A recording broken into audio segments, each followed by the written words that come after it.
America's deep in debt and it's getting worse. What can we do? Well, there is another country not far from here that's figured that out. There they are, just a few hundred miles north. When I thought of Canada, I thought about big government health care and all that. And in fact, in the mid-90s, Canada's finance minister said, "We are in debt up to our eyeballs. That can't be sustained." Their debt level was just as bad as ours is today, almost 70% of their economy. Just as much debt. That's correct, yes. But they fixed it. They fixed it. Economist David Henderson is a Canadian who left Canada before they fixed their debt problem. He's watched as his former country went deeper into debt. The Wall Street Journal had an editorial calling the Canadian dollar the peso of the North.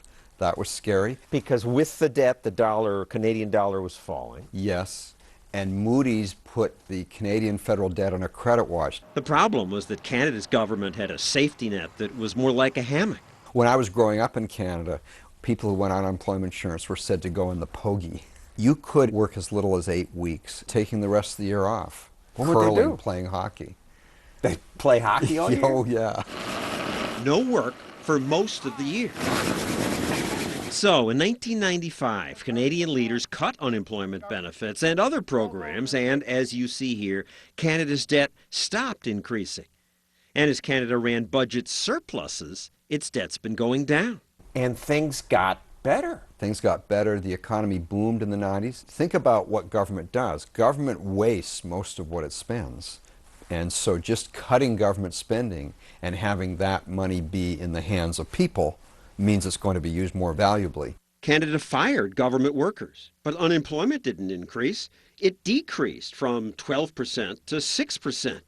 Their unemployment is still well below ours.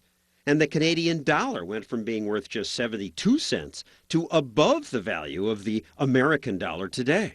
While job losses mount in the U.S., in Canada, there is actual job growth. Now, they did also raise some taxes. They did. But the spending cuts were much bigger. Much bigger. 6 to 1. Roughly 6 to 1. Agriculture cut 22%, fisheries 27%, natural resources almost 50%. Right.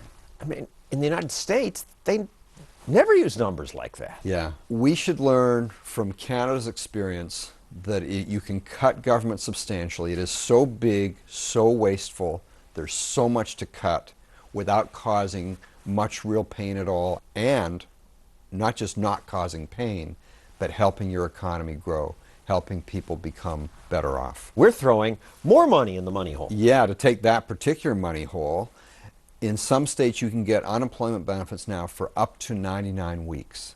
That's positively French. So it's more serious here, and we need to move more quickly than the Canadians did. Unfortunately, it looks to me as if we're moving more slowly than the Canadians did. Exactly. And while Canada cut and found that helped them thrive, we, south of the border, pour more money into the money hole. That's our program. Thanks for watching. Good night.